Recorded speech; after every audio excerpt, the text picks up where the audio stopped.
my favorite thing about Pokemon is just the characters themselves. And when I say the characters, I mean the monsters. So as a kid, you were just all in. You were all in. Why? Because he's his best friend. That's what your Pokemon is. Your Pokemon is your best friend.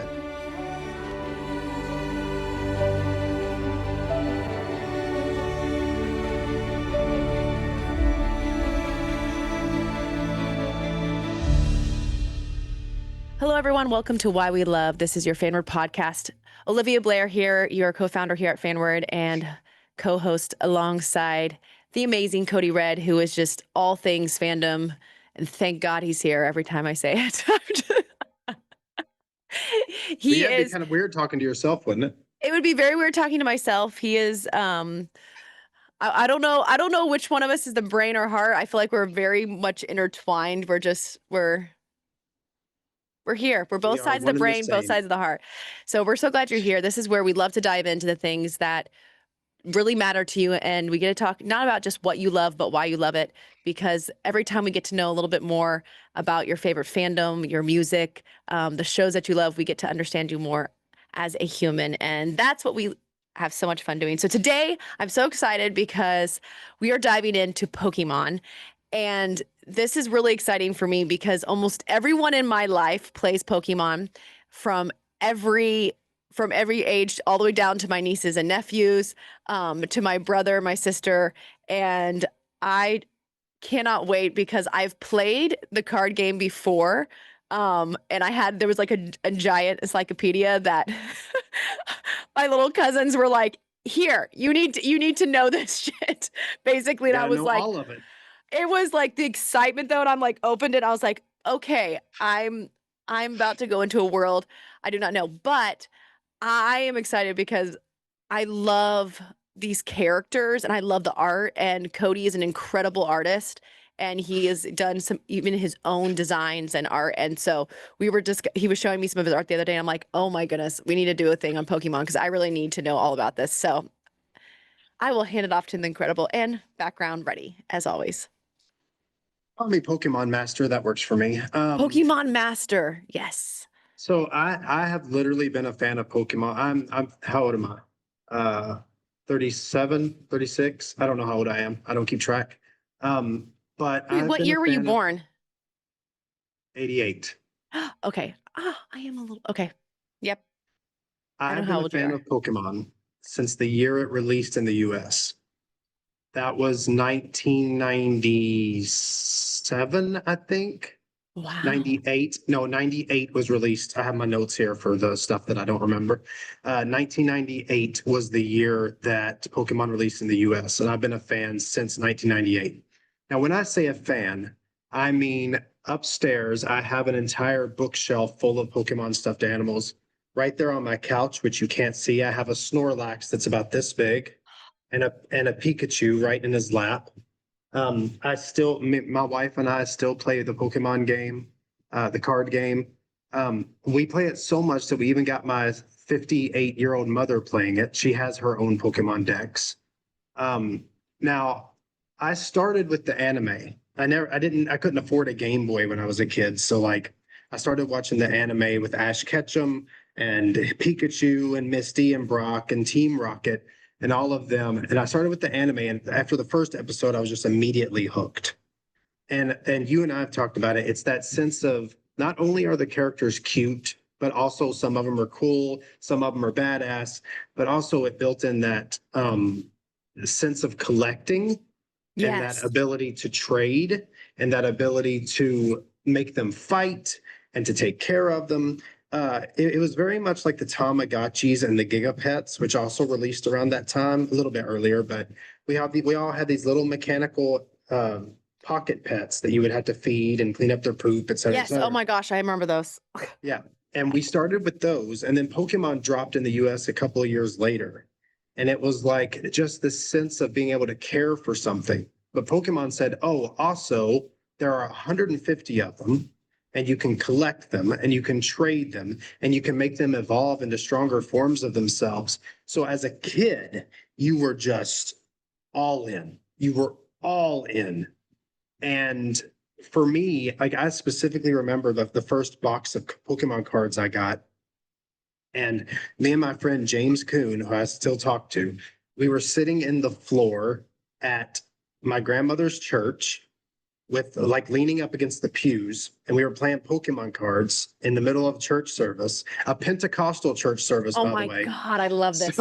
I So we can were sitting there, and we didn't know how to play. We had no idea. Like back then, none of us knew how to play the card game. We just liked having the cards. But we would sit there and we would act like we were playing the game, and all we cared about was the fact that we got to see the monsters and we got to like make them evolve and trade them around, and it was so addictive. Everything about it was addictive. They looked cool, they looked cute, they could fight, they could breathe fire, you could trade them, you could collect all of them. The whole goal was to collect all of them. Pokemon was just, and still is, the ultimate thing. Like it was just everything. Okay, let me ask you this, because just seeing how long it has been here, is the game itself simple? Is it a complicated game, or is it? Um, And It's basically like, if you could break one-on-one down, if we were to play a Pokemon game, like what would be like the most basic way you could explain it to a Are you beginner? are you talking about the card game specifically or the Game Boy games? I'm talking about the card games, because being that you and Leo Okay. play them and that you didn't have it as a child. So the card game is you have an entire deck of cards, and the deck is about 60 cards. I think that's the minimum. And you have Pokemon in there, you have items, and you have what's called energy cards. Each Pokemon attack requires a certain number of energy cards. You have to attach those energy cards to the Pokemon and they can use that attack. Your Okay. objective is to defeat the other person, all their Pokemon. So every time you draw a Pokemon, you have what's called a bench. You can have up to 5 Pokemon on the bench and 1 active. Your 2 active Pokemon fight off against each other. If one of your active Pokemon dies, you bring one up from your bench. So it's literally just attach an energy card, attack, don't die, repeat. Like that's pretty So much all it because is. the cards have certain allotted value to them, and no one else knows your cards, in the sense of they may put down their battle, they may put down their card that might not have as much like strength or whatever, like a rating, and During then the during the first turn, yes, but once you put your Pokemon on the bench, they're visible to everybody. oh, So once they're on your, like you can keep them in your hand. You don't have to put them on your bench, but if they're on your bench, everybody else can see them. But if you keep them in your hand and your last Pokemon dies, you lose the game. So you have to make sure you always have a Pokemon on the bench just in case. So well, there is then, some strategy to it. okay, because I was like, well, if they see all your cards, then don't they know how to defeat you? Well, that's the thing. The way that your decks are built, you have item cards that you keep in your hand. You have to watch how your energy gets depleted, make sure you're not running out of energy cards. Every Pokemon type has a weakness, like a Okay. rock, paper, scissors style weakness. So if I'm playing a psychic type, I want to stay away from a dark type. If I'm playing a fighting type, I want to stay away from a psychic type. So what happens is if you build a deck around one single type or 2 single types, and you go up against a deck that's all your weaknesses, you're SOL. So that's where your items come in. That's where strategy comes in, switching your Pokemon when you need to, things like that. And that's where the game really gets fun. But I don't think anybody plays it for the gameplay. Okay. I don't think the gameplay is what brings people to the dance, so to speak. It's the characters. Mm. Like when my favorite thing about Pokemon is just the characters themselves. And when I say the characters, I mean the monsters. Like I don't mean the people. There's something about having a favorite Pokemon and telling people about it. Like I don't know what it is. And it's not like having a favorite Power Ranger. It's not like having a favorite Ninja Turtle. It's not like having a favorite superhero. There is some sort of internal connection between you and your favorite Pokemon. And I feel like I can maybe explain this, but like everybody likes Pikachu. Yeah. Everybody likes Charizard. Everybody knows what a Charizard is. It's the big orange dragon with the blue wings. Not actually a dragon type, but that's a debate. But everybody likes these. But then when you've got one like me, I love my favorite Pokemon ever of all time is called Donphan. And Donphan is a little elephant that rolls up like a tire and spins to attack. I love it. There's just something about the spinning thing. There's something about the fact that it's an elephant made to look like a tire. It's the creativity of it. And the whole spinning to attack thing. And he like hits the ground and like dirt starts spinning up and he spins towards you. That's what makes him my favorite. I love Gengar, I love Snorlax, I love all of these, but there's something about me being able to say, oh, Donphan's my favorite. People going, Donphan, really?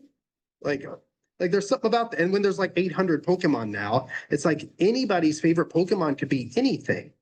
I love that though. But it gives a space for everyone. But right. So I'm curious, like, who are the creators of Pokemon? So Pokemon was originally created by a company called Game Freak in Japan.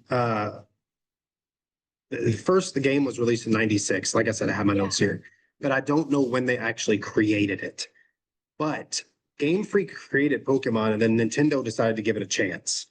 Interesting. And if I remember correctly, Game Freak was making like Mahjong games before this. Like nothing anybody was really playing. Like what is a Mahjong game? Mahjong is a Chinese board game where you move these blocks, but you can only move them if they are touching the same symbol. Yes. Or okay. whatever. I know what that is actually. Okay. It's really popular in China and Japan. But that's basically what they were making at the time. They were just making like puzzle games and stuff. But Satoshi Tajiri, which is the guy who actually created Pokemon, he and Game Freak, Nintendo gave them a chance.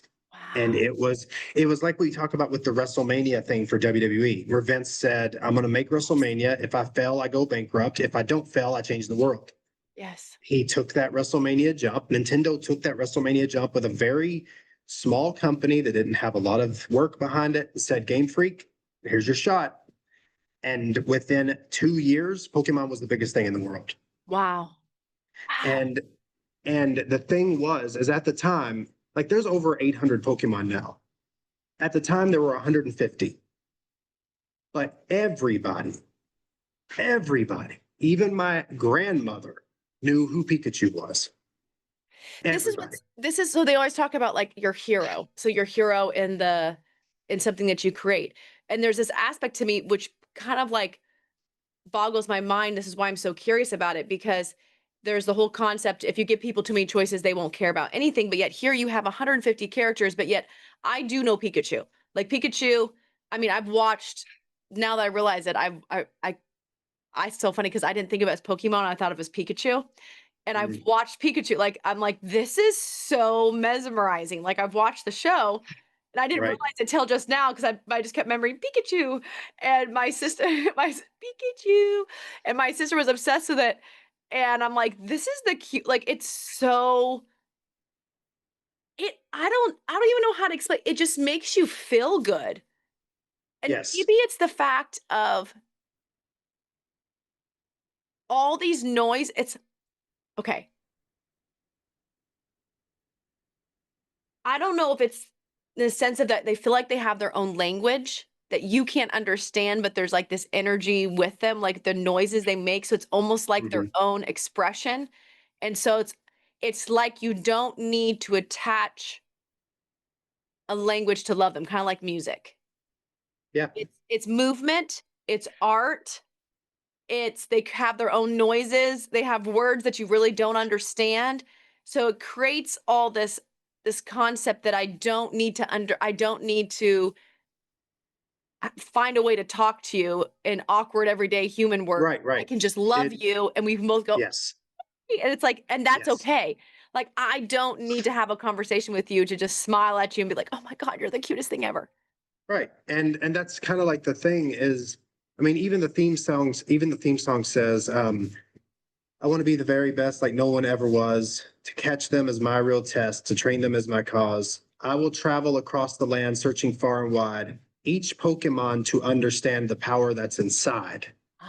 So I'm getting chill bumps over a children's theme song. Isn't it stupid? I'm like, that was amazing. I honestly got goosebumps. I'm wearing it. But it literally equates to what you just said. It's like, you don't have to understand what Pikachu's saying. He's just saying Pikachu over and over again. But you go, you're right, Pikachu, let's kick his ass. Like, it's kind of like Han Solo and Chewbacca in Star Wars.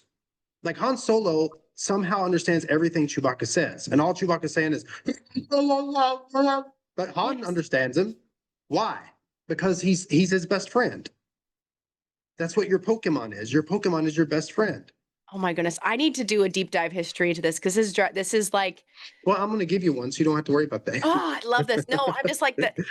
It's amazing to me. I would love to do a round on shows that people are attached to that no one actually says anything other than sounds. You mean like Legend of Zelda? The main character has been around since the 1980s and has never said a word, and everybody loves him. This is why I love you so much. That's also a Nintendo property. But you also said something else. You said giving people too much choice makes them not want to choose anything. Yeah, this is Here's why the it's difference. fascinating to me. Here's the difference. Pokemon gives you the game, right? Okay. They give you the game. Every Pokemon is on that game. All you have to do is find what you want. So your whole adventure is to find what you want. You're paying, when you pay for that game, you get all of it. You get all 150 Pokemon in that game. Self-discovery. So what you're paying for is adventure. Now, if you know what Pokemon are in that game, like I do now, in retrospect, I know which Pokemon are in every game. I know every generation of Pokemon. If I want to catch a specific Pokemon, or if I want to play a game with a specific Pokemon in it, I know which ones to play. So when you buy Pokemon Red in 1998, when your grandmother buys you a Game Boy because this is a true story. When your grandmother buys you a Game Boy because you leave a note under her pillow that says, Granny, this is your conscience. You should buy Cody a Game Boy because he's been really good. And your grandmother buys you a Game Boy. It's a true story. I love this. I was a terrible manipulator. Like, this is your conscience. No, I love it. I did get a Game Boy though. Anyway, It worked. but it worked. But when you pick up that game, you know everything's in there. You just got to find it. That's the goal. So if you give people too much choice, they won't choose. Doesn't happen in Pokemon because they're not giving you a choice. They're giving you all of it and saying, do what you want with it. So there are people who will play through the entire game without catching Pokemon. There are people who will play through the entire game just to get their Pokemon and then will dump all the Pokemon they used before. So there are so many different ways to play the game, and there are so many different Pokemon. There are so many different types, and there are so many different strengths and weaknesses. And like we said earlier, they're the cute ones, and there are the big scary ones, and there are dragons, and there are kittens, and there are dinosaurs, and there are puppies, and there are ghosts, and there are, literal sword-handed lizards. Like, there's something for everybody. You don't have to choose. Yeah. It's like you're getting dumped in there with it. Like, just grab some, you know? So it's not saying, okay, every game is going to have one Pokemon and you have to choose. That would choke the game out. Because if everybody had to pay $60 for a game and they only got one Pokemon, nobody would ever choose. They go, oh, well, that's just not worth it. But what they did was they said, here's 150 of them. Have fun. Pick what you want. Go for it. And it was everything. I remember when that game came out and I finally got it. I didn't play like my PlayStation. I didn't play any of my like in-house consoles. I lived on my Game Boy. When the Game Boy Advance came out and Pokemon Ruby and Sapphire came out, I lived on my Game Boy Advance. I remember me and my friend Kyle, shout out to Kyle, he's my dude. He's my Pokemon bro forever. We still talk about Pokemon and Power Rangers. He's met Austin actually. And Kaiju, Godzilla. He loves Godzilla. Hey Kyle, I know you watch these. Kyle's my dude. We've been friends since high school.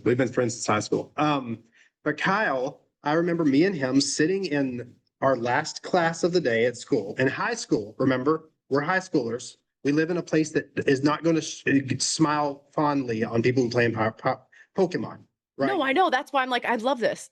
We didn't give a fuck. We were sitting in the final, it was English class, and I was doing everybody's homework for money. So like my English teacher loved me. So he was just like, yeah, Cody, do whatever. So me and Kyle would sit there with the Game Boy Advance and just play Pokemon and trade Pokemon at the end of class, like waiting for the bell to ring.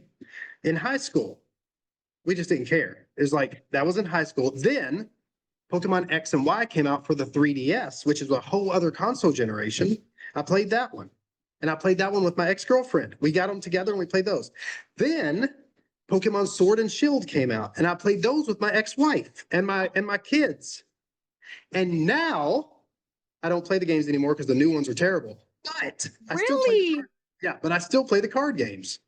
Now, it's followed me throughout, let's see, 1998. So I was 10 years old, Damn. and I've been playing it ever since. And it's all because of these little things. It's all because of them. Yeah. There's something so intoxicating about saying, these are my top 10 favorites. And then going, and that's just law. Like, there are other cool ones. Like Charizard's cool, but everybody likes Charizard. Like, I like Donphan. I like the elephant who rolls up like a tire and spins. I like Fortress, which is literally just a shell that also spins. I got a thing for spins. You're like, I just like spinning. I do. I like spinning. You know what? Actually, when in Power Rangers Zeo, there's a Zord that turns into a giant black wheel. That's my favorite Zord. It rolls like a wheel. Something, I don't know, psychological thing maybe. I don't know. But Pokemon just did everything right. It gave you everything you wanted, and it didn't ask you to do anything else. It just said, here's everything. Here's fire-breathing dragons. Here's frogs with flowers on their back. Here's giant turtles with literal water cannons in their shell. Like, it gave you everything. Like, what else could you possibly want as a kid? And then it said, go get those and trade them with your best friend. And then whatever he has, let him give you what he has. Dude, it trading Pokemon cards or baseball cards. We used to do that. Baseball and basketball cards. We used to have these little pencils. We had these pencil machines in elementary school. I can't believe I remember this. But I didn't even watch basketball or football or baseball, but we had all these little pencils with all the teams on them. And we would collect those and trade them. We would trade them for snacks after school and like break time and stuff. And it was just, we didn't have to be fans of NFL or basketball or baseball. We just liked collecting and trading things. So when Pokemon came out, it's like, oh, okay, no more balls. Well, they are balls because there's Pokeballs, but Pokeballs are better than footballs. Like, sorry, they just are. Footballs don't have dragons popping out of them. Sorry. I would totally watch football if dragons popped out of footballs. Like this was a thing. I would totally watch football. But it gave us everything we wanted, dude. It gave us everything we wanted. And then when the cards came out and we started collecting those, it was like you would take your whole binder to school and you go, look at this. Holographic Charizard. Look at this.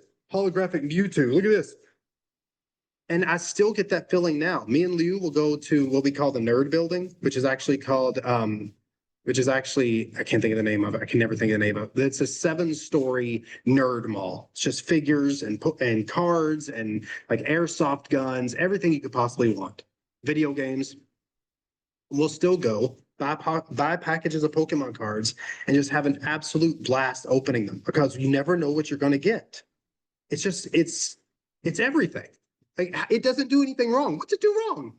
Like, what's it do wrong? I just love that you can have this experience with other people, which I think is so amazing. Yes. And you know someone's going to find something they love. When I'm looking at the characters behind you, they honestly, when I see them, I see nothing but my 2 dogs. When I think of Shadow, this is literally how Shadow looks every single time. They're like, he's just so happy. They look like they're just so happy to see you.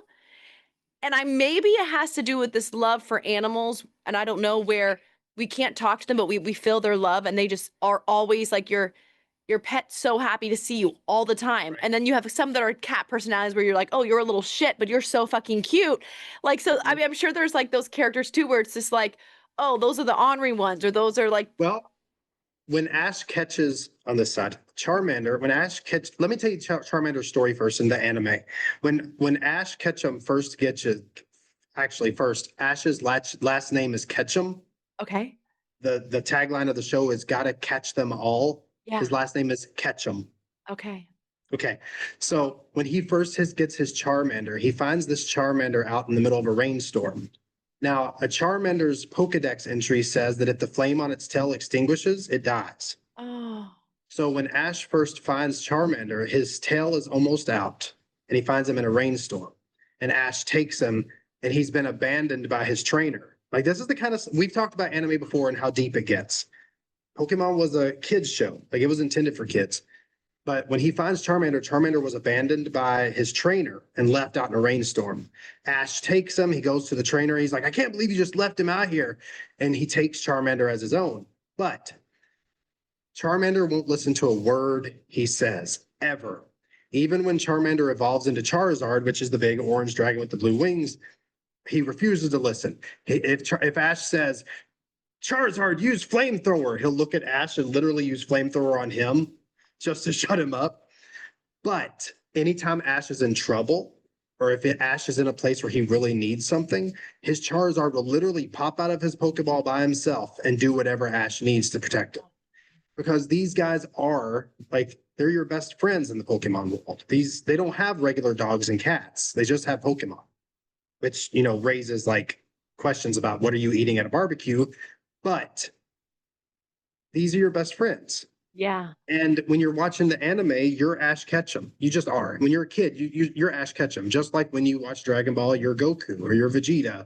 Or when you watch Sailor Moon, you're Sailor Moon. Like, you are that character. They're just vessels for you. And these characters were your best friends. Yeah, they are. And it's like we latch on to them. Like this one right here. This side. I would never figure this out. This one right here. First Pokemon I ever had in a video game. Because the first Pokemon video game I got was Pokemon Red. And at the beginning of the game, you choose between three. You choose between Bulbasaur, Charmander, and Squirtle, who's not here, but he's a little blue turtle who shoots water. You choose between the three. That's the choice they give you at the beginning. You have to pick one of the three. Grass, fire, or water from Squirtle. That's your choice. Pick one. And you're stuck with that one for the rest of the game. Now you get others, obviously, but you have to pick one of those three. You can't get the other two in the game. Okay. You only get one. So the first one I ever chose was Bulbasaur, little turtle with a bulb, like a flower bulb on his back. So freaking cute. Yes, shoots leaves, shoots vines, uses them as whips. He was my first ever Pokemon. So I very much am a Bulbasaur supremacy kind of guy. He is 100% the best starter. Squirtle's really close because he turns into a giant turtle with water cannons out of his shell, which is pretty badass. But I'm a Bulbasaur guy. He's just so cute. He's a frog, like a frog dinosaur. It's like, you know, like what is there? What I mean, just look at him. Like you can't go wrong. No, that's why I love that you have the images behind you, because it's like it's literally it's drawing me in, and I'm like this is so much fun. But I really I love that there's something for everyone. And I love that you start off with everything, but it's the discovery. And to me, I'm like, that's kind of what life is like. I'm thinking of just life in general. We all have the ability to go after whatever we want. It's all there. But everything's about the journey of going, how do I capture it? How do I get to it? How do I get the adventure to it? And so I love that no one is limited in the sense of you don't have access. Everyone gets access. Now just go take the adventure to discover your characters, while doing it with other people. So do you remember hearing about Pokemon Go? Oh yeah, that's all I heard was like everyone, like, I mean, it was my friend Lindsay, who's my childhood friend since I was 6. She would take her kids and they would go search, I think it was Pokemon Go. They would go all over like live hunts across Nashville. My sister would be up in the middle of the night. She would leave here in LA, and her and her friend would go out in the middle of the night, and they'd be all over Santa Monica, everywhere, hunting for Pokemon. And think that was going on across the entire. I'm like, that's like. That was going on across the entire world. Yes. Like there are actually scientific studies looking into if that is the closest. This is not a joke. there are scientific studies at colleges going into looking at if that's the closest we've ever been to world peace. The period in which Pokemon Go was incredibly popular, many people believe that's the closest we've ever been to actual world peace because everybody was playing it. Oh yeah. At the time, I was an after school teacher. Every kid was walking in with a cell phone or a tablet, and all they were doing was Pokemon Go. They weren't watching YouTube. They weren't watching Mr. Beast. It was like, Mr. Red, look what I caught today, because they knew I loved Pokemon. Mr. Red, look what I caught today. Remember, this is 2 generations, right? This No, is that's a just generation or 2 apart. my sister's 33 and my best friend Lindsay's kids were doing it at like 6 and 9. Right. And at that after school, when I was at that after school, doing the after school teaching, every day we would have kids coming in with binders of Pokemon cards. We'd have kids coming in with tablets and cell phones where they were playing Pokemon Go. Pokemon was, and this was only what, 3 years ago, 4 years ago? Pokemon was still so popular that we had to ban kids from bringing their Pokemon cards because they were losing them. Because we had so many kids losing cards, or because they would take them out and trade them and they would blah, blah, blah. And we did it. We did it at school too. But it was like, it was keeping them, their cards safe. It wasn't banning them from having fun, like, you know. Yeah. But that's how popular it was just even 4 years ago. I mean, just now, a new game called Pokemon ZA just released, like last week. It's not doing so good in the reviews because Nintendo doesn't care anymore. And we've talked about big game companies a lot. I was just but, gonna ask, I was like, what's the shift now? I'm curious. Like, well, it isn't Pokemon itself. It's the company. okay. They know that Pokemon fans are going to buy anything, so they pump out anything. And Nintendo's been doing this for a while now. Like they released the Switch 2 and it was like $700 or $800. I don't know, that might not be right, but it was expensive. And then they said, oh, we're increasing the price of all of our games from $60 to $80. And they release a game like Pokemon ZA, which still has like PS3 level graphics. They just don't care. They know we're going to buy it. Wow. So they sell it. And the Pokemon designs have really dropped off. You know, you've always had weird ones. You've always had some Pokemon designs that people just look at and go, you know, and then there's some people love them. But my point is you can look at the first 5, 6, 7 generations of Pokemon and then look at the current one. And you're just like, this just looks like somebody put Legos together. Like it just feels different. You can tell there was no effort put into the design. You get me? Yes. So it's like, it's not Pokemon. The spirit of Pokemon is a completely different thing. Nintendo has nothing to do with Pokemon. Like, you know, Pokemon is what it is. Nintendo has also been suing people like out the wazoo. Like, this game came out recently called Pal World, which is an alternative to Pokemon, which lets you catch monsters and keep them. And Nintendo sued them for it. Because you can collect monsters and keep them. They tried to patent Catching monsters. monsters. Yes. And remember, Digimon has existed just as long as Pokemon has. Another show called Monster Rancher has existed, I'm going to say almost as long as Pokemon has. You've always been able to capture monsters. I mean, you have all kinds of things where you can capture monsters and keep them. Now, don't get me wrong. Pal World was very much riding the line. Like, you know what I'm saying? Like, it was very much riding the line. Some of the designs were obviously like copy and paste Pokemon designs, just changed. But it isn't just Pal World that Nintendo does this with. Like, but I mean, in a sense of like, who has the right to anime type style art? Who has the right to catching to creatures and like it's also human nature. Like this is where I think it's interesting when it comes to companies that sue, or it is true, like coming into like copywriting artist rights or like this fine line. But at the end of the day, us as humans, we're multifaceted, yes, but we're also very simple. The human journey, the storytelling aspect is the same for all of us. We kind of all have that same experience. We have the same things that draw us in, just like puppies. I mean, that's why we follow, you know, cat memes or dog memes or something, because we can shut off our brain at something that loves us. Like you can't copyright the love of these things that people, it's just inherently human. Yeah. So Well, these are interesting to me when they find Nintendo's something been that works. right. Nintendo's been doing this for a while. Like, Did they win the lawsuit? I don't know for sure. I kind of shut them off because I Yeah, just don't got it. want to hear about it. No, I understand. Like, I just like Pokemon. Like, I don't give a fuck about Nintendo. You know, I like Yeah. Mario. I don't give a fuck about Nintendo. I like Legend of Zelda. I don't give a fuck about Nintendo. Mhm. Anybody who proves they don't give a fuck about me, I don't give a fuck about them. That's just Yeah. how I am. And Yeah. especially when it's a big company, it's like piss off. I like Pokemon. Yeah.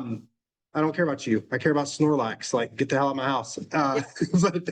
But like that's the thing. The kids don't think about that stuff. Like, No. so I'm not going to think about it. I'm going to think, okay, if they're going to make crappy Pokemon designs, I'm going to make my own Pokemon designs, keep them to myself, and they can piss off. Yeah. And it's like Pokemon does that. It's just like Dragon Ball or just like Power Rangers, just like Lord of the Rings, Harry Potter. There are these things like we talk about all the time that latch onto you different. Yes. And there's I don't even know how to explain it. It's so deeply ingrained in us. Yeah. I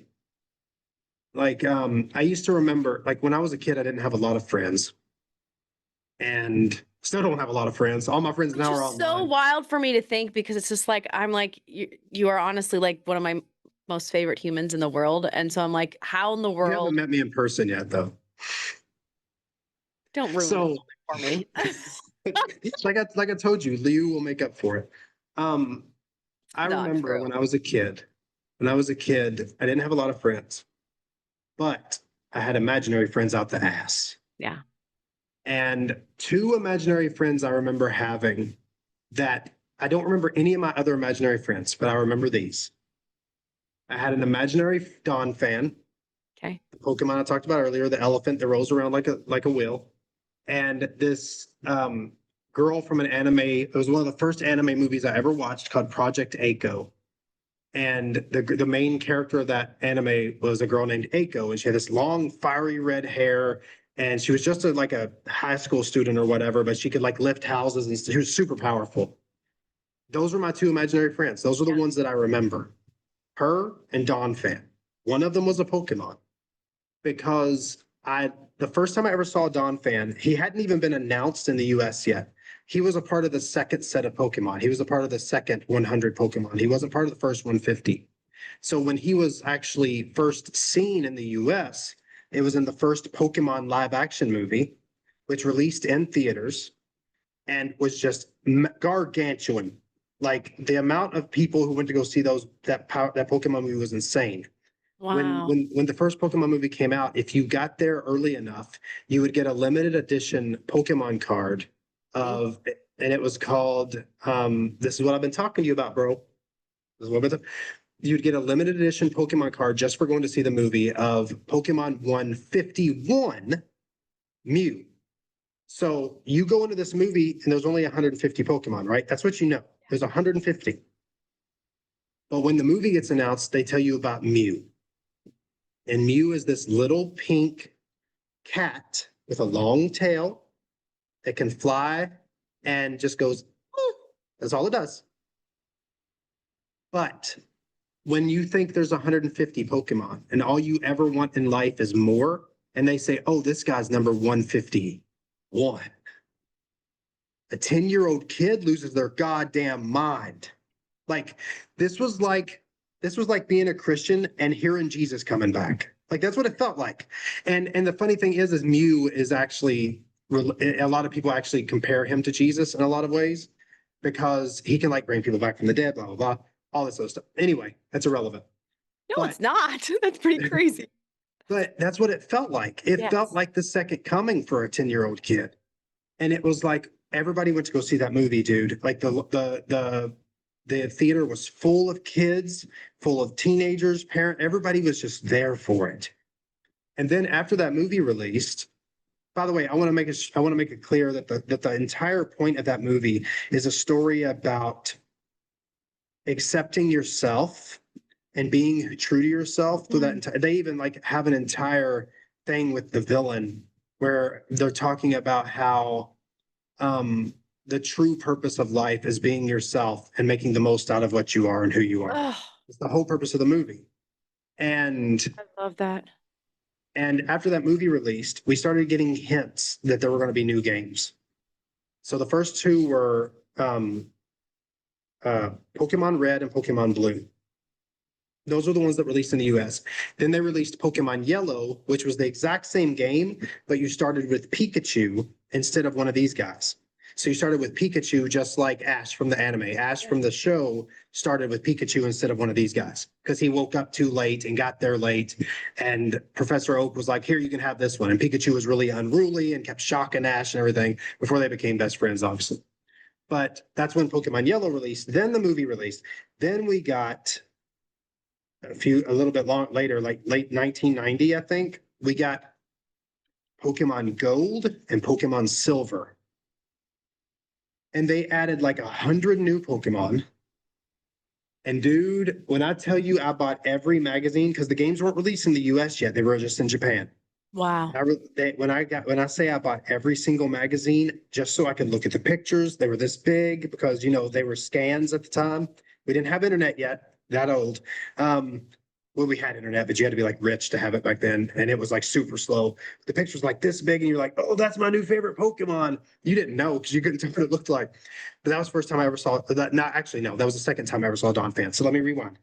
In that first movie, in the intro of that first movie, there was a fight between Ash and this random guy. Because in Pokemon, you go up to random people and you say, hey, are you a trainer? I'm a trainer too. Let's battle. That's how Pokemon works. So in the beginning of that movie, as the credits are rolling, Ash rolls up against this guy who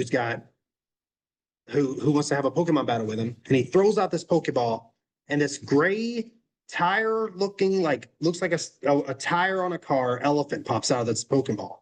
You're like, that's not a Pokemon. I've never seen this before. What is this? Then that bastard jumps up in the air and starts spinning. It's spinning. Fucking up dirt and rocks. I'm like, that's my new favorite. I don't know what it is, but it's my favorite. Dude, it was like I almost equated it to something a little too dirty, but it feels exactly like you think I'm trying to tell you it felt like. That's exactly what it felt like. I was like, I don't know what it's called. I didn't know its name. Because we didn't have it yet. It didn't come out until Gold and Silver. They just showed it to us. They didn't tell us what it was. They didn't tell us what kind of typing it was. They didn't tell us it was a ground type, nothing. Just here's a gray elephant that spins like a wheel. Have fucking fun. And you don't see him the rest of the movie. So it was like them saying, you know what, let's put one Pokemon Gold and Silver Pokemon in here just to throw them off. Yes. And there were a couple of others, like there was Togepi, which is this little Pokemon in an egg. But he was kind of featureless, so it just felt like an egg. You just kind of felt like it was a Pokemon egg that hadn't evolved yet. So you didn't really think of it as a Pokemon, really. It never fought or anything. Misty just carried it around like a baby. So you never really thought of that one. But when Don Fan showed up, dude, it was a life-changing experience. I will never forget the scene where that guy in the bandana pulls out his Pokeball, throws it, Don Fan pops out, and you have no idea what the hell it is, but you assume it's a Pokemon because it just came out of a Pokeball. And from that moment on, that Pokemon was my favorite. And it comes back and down like Snorlax, Gengar, Don Fan, Snorlax, Gengar, Don Fan. It does this. And the reason is only because Don Fan doesn't get a lot of merch. So it's really hard to find a stuffed animal. It's really hard to find a new card. It's really hard to find an action figure. And that makes it like fluctuate. I can get Gengar and Snorlax stuff all day, but trying to find something cool that's Don Fan is hard. So, it fluctuates, but that's the reason. Don Fan's my favorite. But that's the story. And then after that, Pokemon Gold and Silver came out, and then you find out Don Fan's name. And then you find this new Pokemon named Meryl. Wait, are they constantly revealing things about their characters, or is it like who they are in the very beginning? There is no secret behind who they are, so you know how to use them and interact with them, or how does the evolution of their story? Because I know you showed me images where, you see them start off and then they evolve in their how they grow. Yes, they evolve as they level up. So as they battle, they gain What does it mean to level up? How do you level up? As they battle, they will get experience points that cause them to gain a level. They'll start out when you first get a Pokemon, it'll be like level 3, 4, 5. Yes. As they battle, you'll see this little experience bar gradually grow up as you win fights. once it reaches a certain level, like for most guys like these, once they reach like 12 or 16, they'll evolve into their next form. Then Oh, when but they I love reach that like, but that's such life. Like you actually get to like once right, you accomplish things, you yourself evolve into something like they always talk about like how every 10 years we kind of become a new person. Like we have to yeah, like you evolve into something else. So like this is yeah. actually that's anyways, this is oh, And then around level like 24, 28, 32, somewhere around there, it fluctuates for each Pokemon, but they evolve again if they have another form. But usually what will happen is you don't know anything about the Pokemon until you actually catch the Pokemon. Like if you're playing the game and you see a Pokemon and you fight it and you run away or you beat it and you don't catch it, it'll show up in your Pokedex, which is your encyclopedia, but its description will be a question mark. After you catch it, it's almost like the Pokeball itself is what relays the data to your Pokedex. So like you catch the Pokemon and then the Pokedex entry will fill out. So it tells you everything about the Pokemon. So ooh, when Bulbasaur evolves into Ivysaur, your Pokedex will tell you everything about Ivysaur. And so every single Pokemon, every single evolution of every single Pokemon has its own little this is what this is story. There oh, is there are some that are really creepy. There are some that are really just really? cute. Like there's a Pokemon named Clefairy, who's this pink wobbly ball of fluff. That's all it is. It's just a pink wobbly ball of fluff. And its story is that it came from space and used to live and is actually an alien and it like lived in the stars or whatever and fell to Earth. And that's where Clefairy came from. Then there's a Pokemon like Drifloon, which is just a ghost balloon. It's just a purple balloon that looks like that is a ghost type. And it has these long like strings that come down from it. And it literally at night will abduct children and take them into the afterlife. What? Yeah. So that's the kind of things, but see, that's that whole something for everybody thing. Yes. It's like Snorlax eats so much he falls asleep and doesn't move. You know, haha, funny Snorlax, he's fat. We love it. Yes. And then there's like Pikachu, who, if you rub his cheeks enough, can build up enough electrical energy to power a city. Like, then there, oh, my favorite. This is my favorite Pokedex entry. You rub his cheeks. This is the Yeah, you rub best. his cheeks and it creates static electricity. So my favorite Pokedex entry in all of Pokemon belongs to Machamp. Now, Machamp is this big blue four-armed professional wrestling type Pokemon. He's got four arms. He's super muscular, and he should be scary, right? Yes. His Pokedex entry says that he punches so hard that he can punch holes through mountains. Now, when you take that into real life and like try to correlate that, that means he punches. That means he punches at speeds higher than the speed of light, which in real life would he could Yes. destroy the entire planet with a punch. Like one punch would destroy the Earth.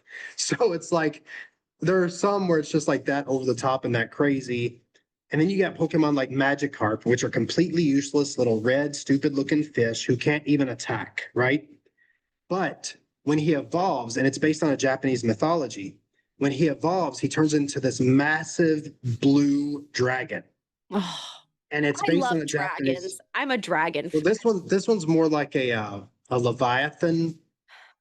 Okay. Anyway, but Magikarp is based on a Japanese mythology about a carp who swims upstream and becomes a dragon because swimming upstream is ridiculously difficult, Yes. right? Yes.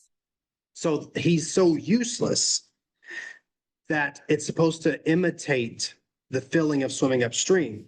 Wow. Because every time you throw him out in battle, he can't do anything. You have to bring him back, throw somebody else out. He'll get a tiny little bit of experience from being out there. He doesn't have to fight. He just gets a little experience from being up. You do it dozens of times, and he finally evolves into Gyarados, which is the big blue dragon. So it imitates Oh, I that see. I feeling feel of like I'd swimming be that. That's upstream. how I felt as a kid. Just kept throwing me out there. I'm Eventually, still working on it. I'm still a Magikarp, but I'm working I on it. feel like I'm a magic carp. I'm like, like just throw me out there again. I'll eventually turn into a giant blue dragon. Just keep swimming. Just keep swimming. Just keep That's swimming. it. That's I like my. It's it honestly because my grandpa we used to love. We'd go fishing and we would you go salmon fishing and just like, I always loved he'd always tell me about salmon. He just loved salmon because they go the opposite direction back to their ground where they were originally, where they're little babies. And so they swim upstream. And when you would watch, I loved National Geographic for that, because you would watch these fish going up this major river, and it just be going against the stream. And they're so strong. And it's just like, just to get back to where they came from. And I'm like, that is wild to me.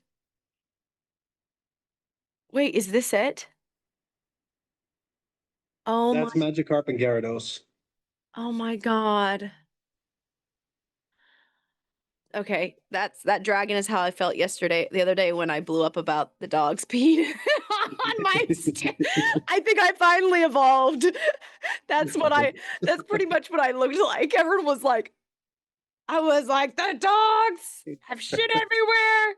I walked in and David's like, he's like, oh, she's a shaken. She's like, when I just stare, it's like, it's a stare. There is no joy in my eyes. It is eye contact. I'm staring dead into your soul, and my hands are slightly shaking. You had every right to be angry. Everyone's like, okay, whatever she wants goes. Just do it.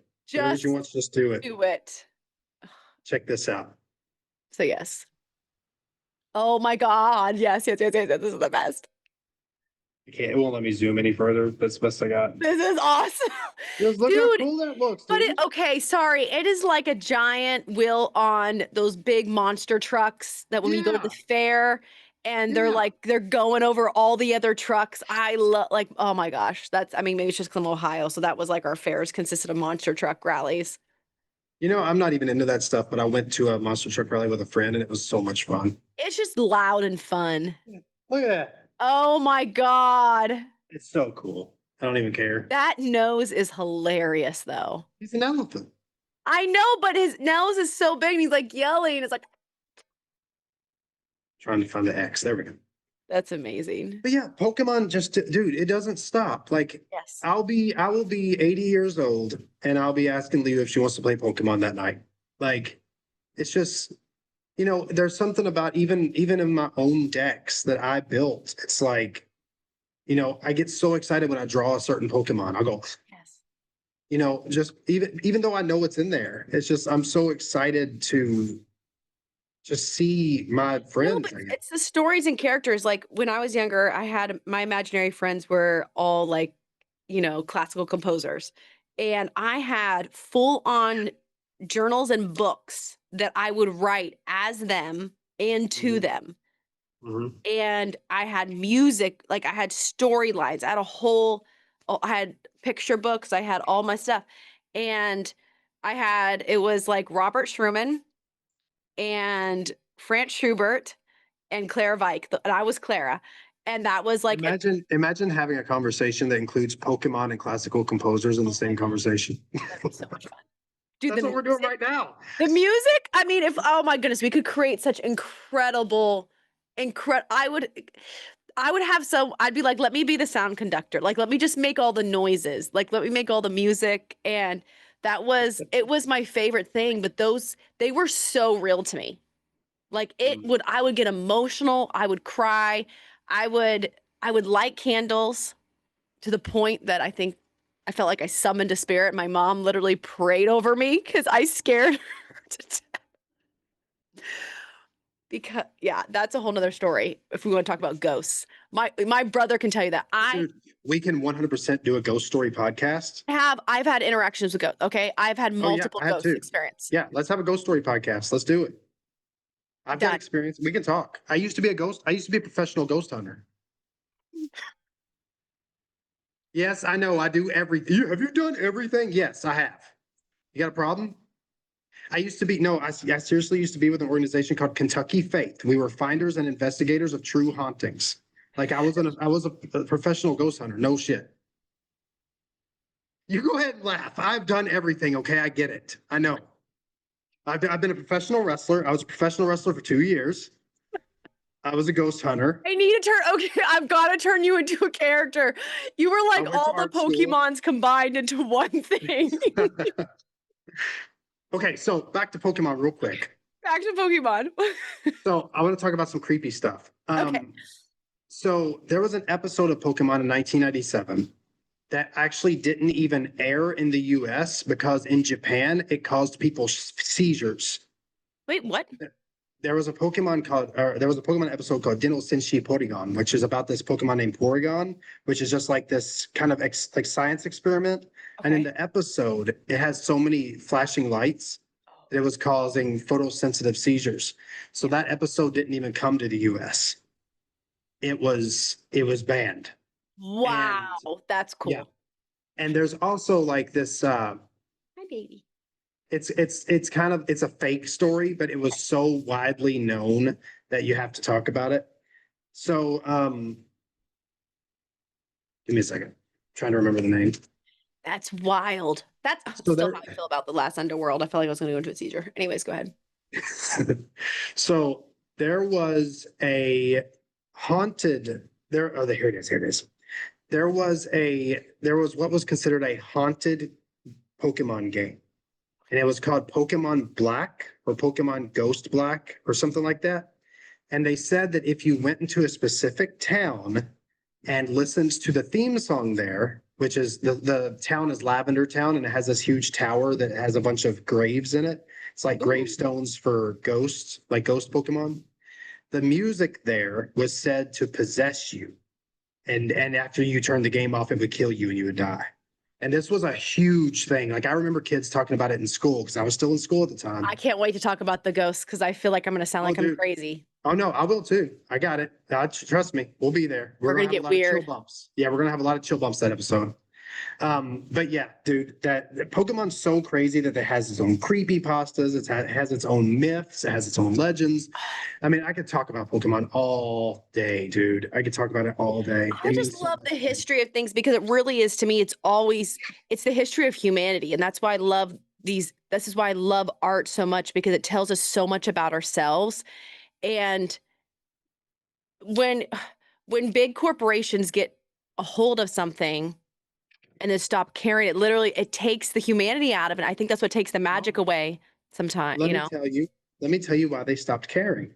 You want to talk money? They don't care about the creative anymore because this is the kind of money they make.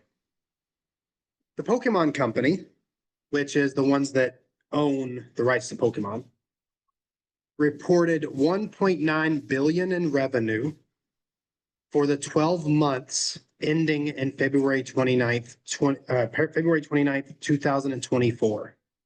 So from February 2023 to February 2024, they had 1.9 billion in revenue. Their net profit for that same period, this is after all expenses, was 402 million.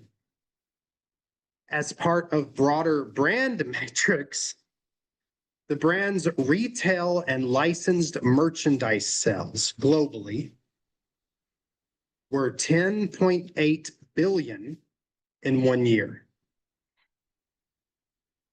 See, this is where I'm like, you cannot equate sales to happiness when you get to these things. You cannot. I think there's like, I've heard people say, okay, if you gave me more money, I'd care. Doesn't it really? I remember it's not going to change how much you care, period. It's not going to change it. And I can tell people that, like I can say this with all honesty, growing up, I'm very blessed to have grown up very comfortably as a kid. You know, I was the kid that had the internet and a computer. And I didn't do much with it because we couldn't really access any. So I felt like I was the worst kid to have access to the internet because it was like useless to me. Like I didn't do anything to have a fun life with it. But anyways, but it was there. So to have something and then go through it and not have it, and then work to create something like with Fanward where it's like, I just care about this space. It is the amount, I mean, being a server for 12 years, just to build this, like putting your own money back in, not even paying yourself, just doing enough to get by We have, I mean, Right. 6 roommates. People still laugh at us. They're like, how in the world do you live with so many people? I'm like, because I get to do what I love. And I'm Right. still figuring it out. And, but I used to have people tell me all the time, they're like, when it came to serving, they're like, tell me how you do so well, blah, blah, blah, what they considered well, you know? So I guess Right. there used to be this down by the manager's wall, there used to be like the top sales and then top tip percentages. Everyone would typically go off of their top sales to be like, look at my top sales. Mhm. I never looked at sales. I would have people come up to me and go, oh, what's your numbers tonight? I'm like, don't know, don't care. It ruins my mood. It makes me feel like I don't connect. Like, so I'd say that don't care, don't. At the end of the day, I look down and I'm like, damn, I made a lot of good money tonight. Like I didn't care about the sales. Right. So I was never the top salesperson, but I was always the top person to get the most tips out of everyone. Which means you were giving a better experience. My tip range was low 25 to 30% to 40%.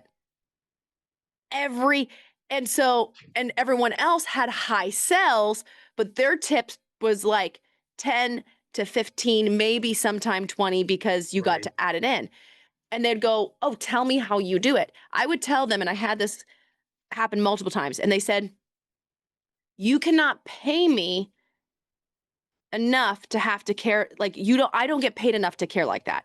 They're like, you care like someone that looks at it like a psychology degree. They're like, I'm not here to be paid to care that much. And to me, I'm like, well, then you'll never. If money equates to how much you care, then you won't create something that Right. matters, because you have to be willing to create something and never get paid for it, because you can't help but do it. You have to do Right. it. Right. Like, if I don't do this thing, what's the point of my experience on this planet? Right. Like, I And have to do it. it's one thing to say, if you pay me more, I'll care, if you're stocking shelves. Like, you know what I mean? Yeah. And you're still not going to care, but it's one thing to say that. It's another thing to say, give me more money and I'll care, when you're dealing with people That's or what I you're mean dealing is, with an experience. There's a huge difference between dealing with an experience and stocking shelves. Like Yeah. stocking, I've done it. I've stocked the shelves. I've been there. Pay me more. I'm not going to care, but pay me more anyway. yes. I'm never going to care about stocking shelves. I'm just not going to do it. Yeah. But when I was an after school teacher, if I didn't need money to survive, I would have done that shit for free, dude. I hear that with a went lot to of teachers, people that are doing that. And that's what's so sad, because that's why they know they've learned enough about the psychology of someone. Oh, I can pay you. And we're getting off track, I know, but it's like, we can pay you shit because it attracts people that care. And that's just what it comes back to me for art and creation. This is why Pokemon and all these things become so great, because someone decided to make something despite whatever it turned out to, is because they had to do it and they cared about it. And this is why it's so powerful. And when you talk about, I mean, I've got to research that now too. I'm like, the studies, the fact that you have all these people around the world, because I remember that. Like, I mean, everyone's out. I'm like, damn, everyone's out And doing this. everybody just seemed okay. Everybody Yeah. just seemed okay. Like, Yeah. it was so crazy. And that was right around the time that I was an after school teacher too. So it was just like, there was so much positivity all at the same time. Yeah. And then COVID was like right before that or right after it. I don't remember exactly. Oh, my sister was they're doing it during COVID because it gave them something to do, because they could at least drive around. They didn't have to be Yeah, with people. that makes sense, because I got COVID while I was working at the I mean, they were doing it after before school. that, but I remember during COVID, Yeah, that was, But yeah. it was around all around the same time. But it was like Pokemon Go came and it was just like everything else went. And it was just so nice. I wasn't even playing it. I was just enjoying watching other people play it. Because I'm not a mobile gamer. I don't play on my phone. I play games all the time. I just not on my phone. I've tried. But anyway, it was just seeing people just not care. Nobody's talking about politics. Nobody's talking about climate or gas prices or whatever, eggs. Yeah. They were just saying, hey, do you know where I can get a Mewtwo? Have you seen a Charizard? Where's that Pikachu at? Did you hear about the event at the church down the road where you can get a Bulbasaur? It's like, it was so. Okay, it was so just I so do have different. one other question. How do they place these where they're at? Like, how do you, It's like, who decides? GPS. Like, have you ever done geocaching? Because I think you would love geocaching. So what geocaching is geocaching is basically like an app or a website or whatever you use to do it. And people will go around and they will leave little boxes, little Okay, prizes no, just Lindsay in has done random this. No, places. Lindsay, Okay. this is why. Yes, And they then went, you use a GPS tracker to find it and you try yes, to go find it, like a treasure hunt. yes, That's they basically do what that. they did. They did that with Pokemon Go. I mean, though that is Pokemon. Like you No, I just go think, looking for something. well, geocaching, yes, I would love that because that's what my friend did. She's like, we would take a special object and then we'd find like a box, someone would leave it like a box, and she's like, you would dig it up or whatever, or it'd be in like in a Yes. tree. And she said, and then you could either exchange something. She's like, we would bring a gift in exchange. Anyways, she says you'd Yeah. find some of the coolest things. That's basically what they did with Pokemon Go. And it was brilliant. I mean, it made a bazillion dollars. So you got to make up words for it. This makes so much money. But then that's the thing. That's the thing that I was kind of getting to with the money. And like what you said about no amount of money is going to make you care. No. When Nintendo and Game Freak made that coalition, they didn't know it was going to be a 10.8 billion merchandise sales in a year. They didn't know that. But Satoshi Tajiri and Game Freak were a very small company who created something very powerful Yeah. that has gone on for 20 years. And there are Pokemon stores like that. You don't go to Walmart to buy something Pokemon. You go to the Pokemon store to buy something. It's like you go to McDonald's for a McDonald's cheeseburger. You go to a Pokemon store to buy your Pikachu. Yeah. And I don't like, I've talked about Dragon Ball and I've talked about Power Rangers and all this other stuff and how it affects me. Ninja Turtles, another big one. Pokemon has probably been the most consistent. Hmm. So like Dragon Ball, I fucking love Dragon Ball. I've got an entire shelf. I've got 2 shelves actually of Dragon Ball stuff. And I love Dragon Ball. But my love for Dragon Ball is this. Because they'll release something new and I'm like, that doesn't feel like Dragon Ball. Then they'll release something new and I'm going, oh, that feels like Dragon Ball. Then they'll release something new, oh, that doesn't feel like Dragon Ball. Pokemon always feels like home. Hmm.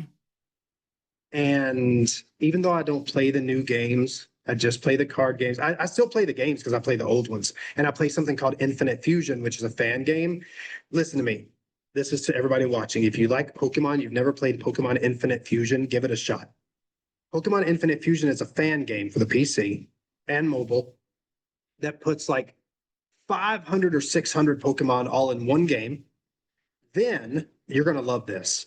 They make it so the Pokemon can fuse together into one Pokemon. Now, this is what you're going to love about it. They have a huge Discord community Oh, of sprite artists, like that make the video game sprites, yes. that will actually create sprites just for this fan game. So think about the fact there's 600 Pokemon, right? And let's say there's 600 in the game. Somebody has to create the sprites for when the Pokemon fuse, right? Because those don't exist. Those don't exist in the game files because they're fusions. They've never existed. So what happened is this Discord community has amassed 250,000 in-game sprites of Pokemon fusing together just so the game can be more complete. The Discord community has built this up. Sprite artists, people who aren't sprite artists that learned how to do sprite art just so they could be a part of the community to help create Pokemon Infinite Fusion. So I don't even know where I was going with that. But dude. But like I don't play the new games, but I still play Pokemon. I still talk about Pokemon. I create my own Pokemon. I just showed them to you yesterday. It's like, oh, they're Pokemon is the amazing. I one- was like, that's why I wanted to talk about this because I was like, it's always this feeling of like, damn, like, not that I missed out on being a part of a work. Like, it's just, I get so excited to hear this because I'm just like, I get excited for what we get to create. And I think, Right. I feel like at 37, I get to have of course, I have my own fan experiences in my own world because like I had to just make up stuff. There was no games, there was no thing. It was for me, it was going out into the woods and I would build the most elaborate Yeah. forts. And I would, Yeah. I mean, I would weave like basket style forts into the trees and gather moss for my roof. And I would like, it was, I Hey, loved, man, I loved building things. That was like, that don't sound so bad. no, it was amazing. And but everything was just in my head because there wasn't any objects to from the outside world to add to it. It was Right. just like whatever you had, you made. And Right. but when I hear anything that brings humanity together and there's peace and there's just joy, I'm like, I want to be a part of that conversation. I want to Right. talk, let's fucking talk about that. Because to Yeah. me, that is the most powerful thing. But I really do think it comes back to someone created it without the need for money in return. They just had to create it and they And just want to share if it with someone. and if the creation was done for money, that doesn't change the fact that these creatures worked. Like No, and I'm the not saying it's bad. designs Like, that, I mean, right, like right, right, right. obviously we're creating a business here. It's not that, but it's like you have to pay the bills. Like we learned that in the beginning. We were like, oh, let's do everything for free, and we're like, oh my goodness, we can't Right. do everything for free. This is really hard. We live in a world where Yeah. people need. So it's not. There's a difference between creating something. There has to be some type of. I look at it as money as energy exchange. It's just Right. it's like, hey, I'm creating something. You love it. We're going to exchange something in return so it can keep going. But the goal isn't, oh, I'm going to create how if we study well enough what other people love, maybe we can hack a system into making people care and make billions of dollars, and or take another idea. It's like what's in it has to start within here. And to me, every time I hear these experiences from fans, I'm like, this is why it matters to start from within. Anything, and if I can if if I could give, and I don't want to say a redo, but now I'm like, okay, I'll be 40 in two, like you have. This is so wild to me. Like just, I'm like, I'm going to be 40 in a couple years. If I Yeah, could but you tell, look damn good, darling. dude, I'm glowing. I'm freaking on a glow right now. You've been glowing for days. I've been glowing for days. Um, it is just do something, start with something that you love and you're going, I cannot get this out of my head. It is something I'm dying to do. It feels so a part of you that it literally itches at your skin. Like it's what you think about. It's what you Right. wake up thinking about. If there's something in your life that you have to go do a real job to like stop yourself from thinking about it, and when you're even at your real job, you can't stop thinking about it, don't wait. That is important. If you care, if you have the capacity to care about something, it is important. And don't put it off. And I think we're taught in the world to be like, oh, but what does it equate to a real job? Does it equate to this? And you have to talk about it. It's like, it does not matter because I can always pick up some side jobs. Dude, I've watched people that have done 2 or 3 jobs on the side just to be able to have the energy to do something they care about. Because no matter what, people are like, oh, I may not, if I work all these other jobs, I'm not gonna be able to do what I love. Dude, you cannot, it does not matter how many jobs I've worked. The more hours I've worked, I've been up to sometimes 102 hours a week. The more hours I've worked, my brain still found time to think about the weird things that matter most to me because it cannot help but do it. It's a lie. Right. It's a lie.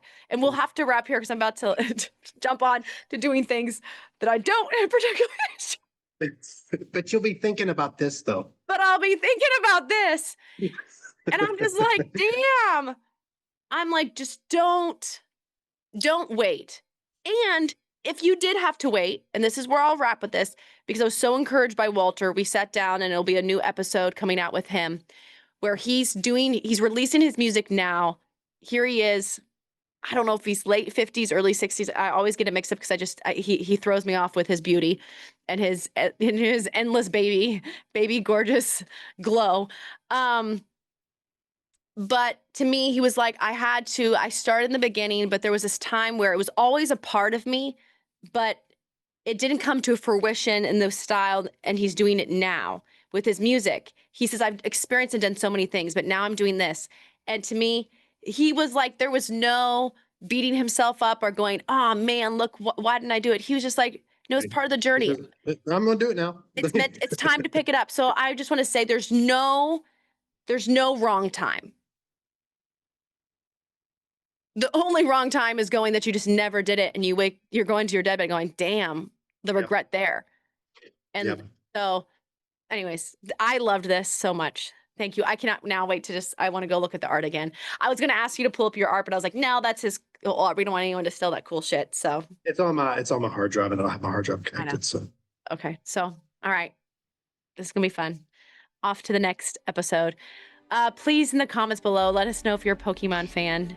No, let us know your favorite Pokemon. I know you're a Pokemon fan. Yeah, you're watching this, you're a If you made it to the end, you're a Pokemon fan. We know.